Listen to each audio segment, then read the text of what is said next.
I'm Juan Cole. I'm a professor of history at the University of Michigan, and I'm also director of the Center for Middle Eastern and North African Studies.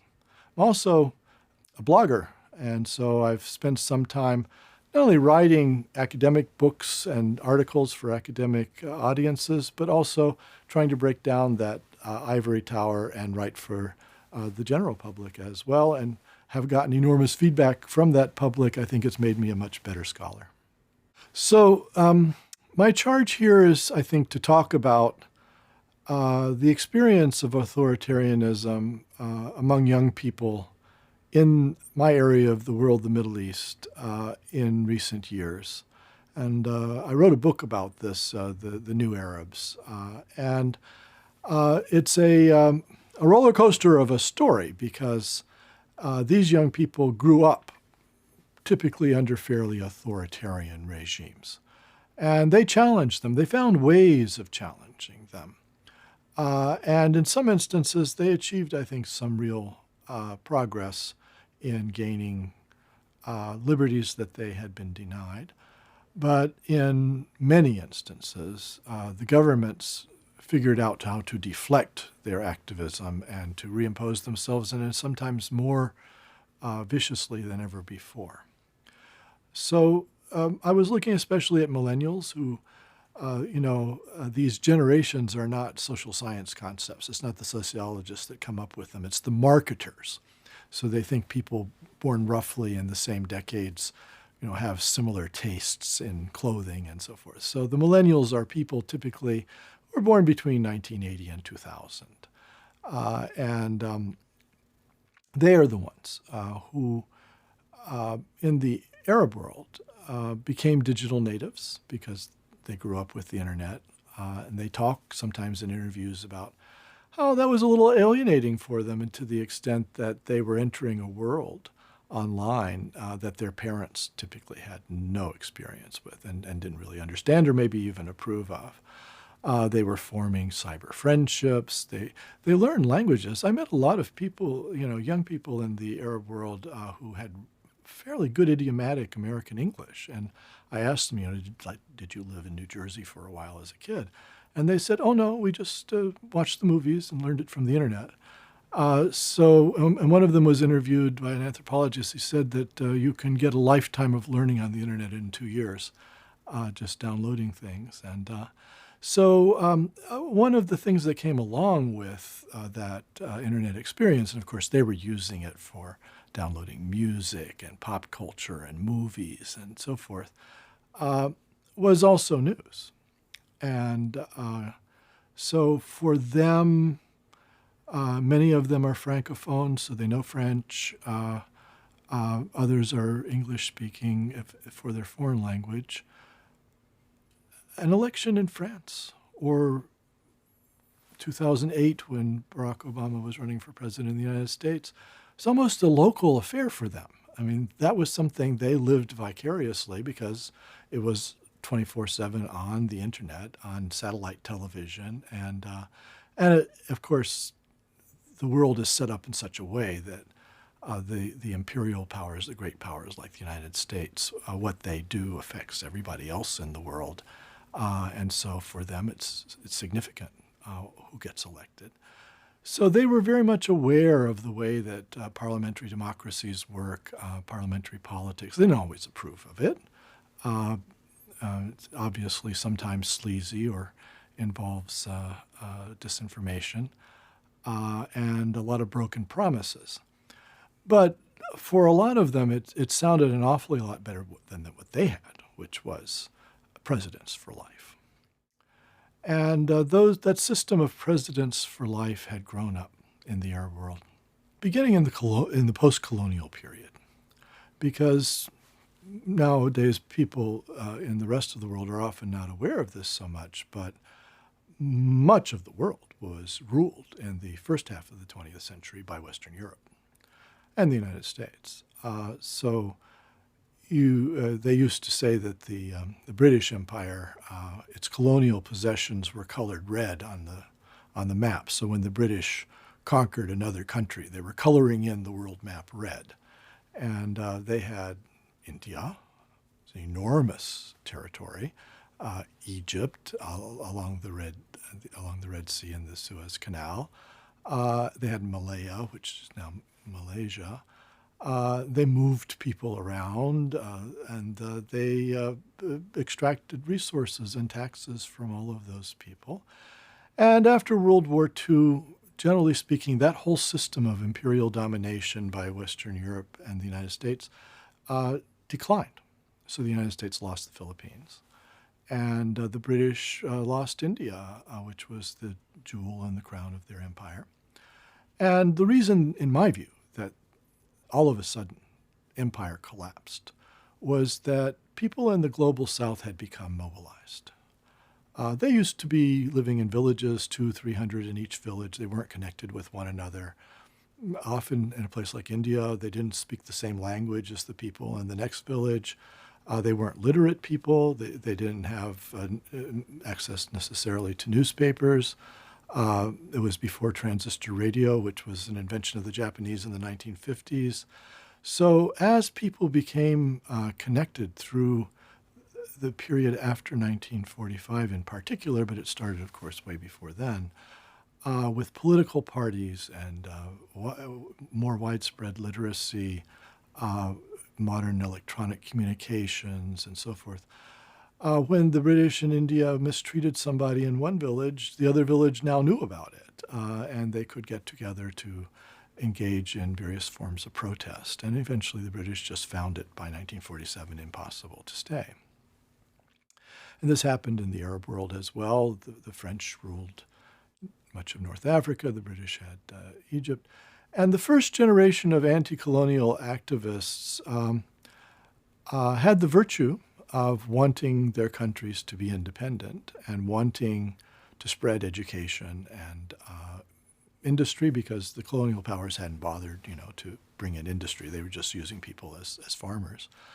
And so they wanted to develop the place. But they gained their stature as anti-colonial leaders by going to jail, by conspiracies, by activism, and they weren't really very democratic. And so when they got rid of the British or the French in the Middle East, they typically became presidents for life, which is to say a form of dictators. They were in republics typically, although some post-colonial societies are monarchies like Morocco. But even they have a civil government and a prime minister and so forth. But these republics often were ruled by long-lived authoritarians. So in Tunisia, you had Habib Bourguiba. In Egypt, you had Gamal Abdel Nasser. And to give them their due, they really did spread around education quite a lot. They took the nation to school. And they really did bring in industry and change people's lives in a big way.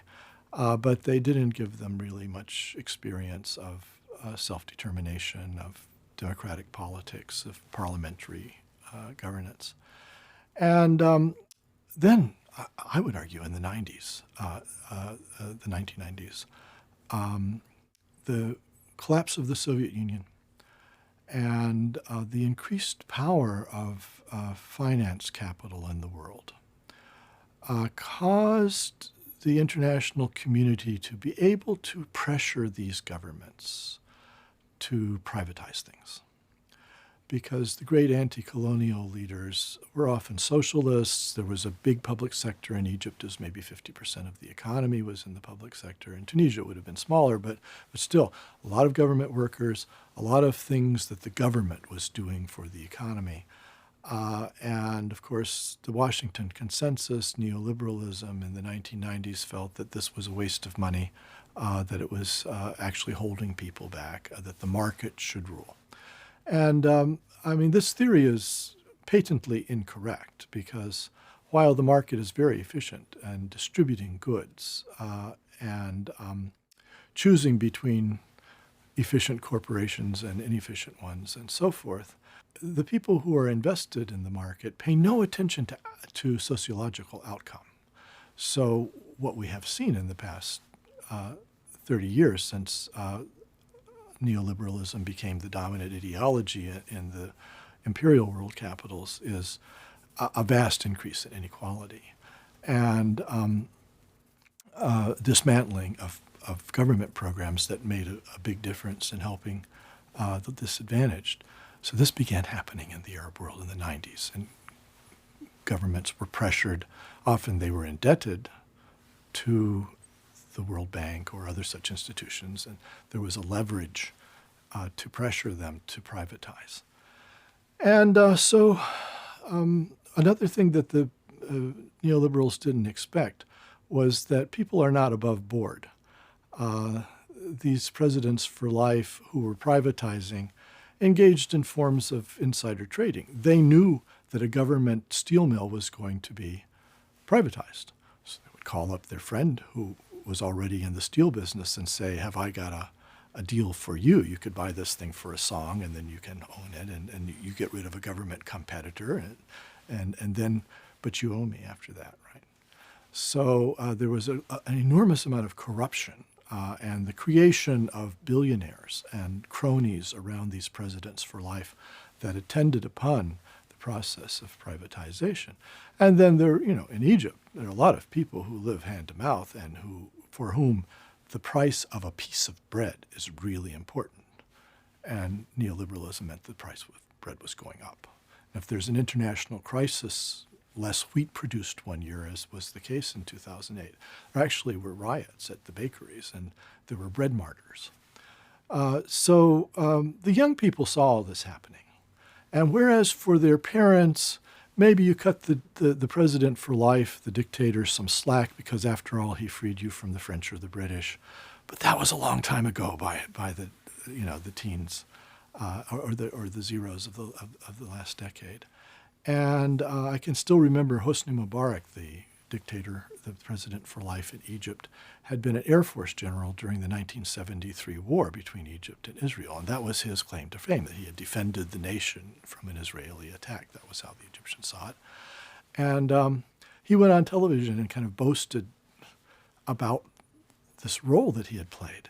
And I thought to myself, 1973, really? These kids were born in the 80s and 90s who were out in the streets. That meant nothing to them. That was ancient history. So some of the claims to fame of these older dictators were fading, and for the young generation were not resonant. And then it had been a long time since the British or the French had run their affairs. So the anti-colonial reputations of these leaders didn't mean as much. And whereas the youth felt that these guys were bottlenecks. They were like, if you're floating logs down a river to transport them, occasionally they'll jam up. It's a log jam. You actually sometimes have to bring in dynamite to blow it up so that the logs can go down the river. Well, they thought these presidents for life had become a log jam. And the pièce de résistance, the humiliation they just couldn't bear, was that these ruling families who were in republics were starting to connive to put their children in power after them. One of the Arab intellectuals invented this term. He said, we're getting monarpublicanism. It's a republic, but it's acting like a monarchy, and that political power is being inherited. And so Hosni Mubarak clearly was conniving at putting his younger son Gamal in power after he went out. And this was happening in Yemen and Syria, and it did happen in Syria because the old dictator Hafez al-Assad managed to put his son Bashar in power in 2000. And it was expected to happen in Libya and elsewhere in the region. And the youth felt like, well, we're being inherited like so many sticks of furniture.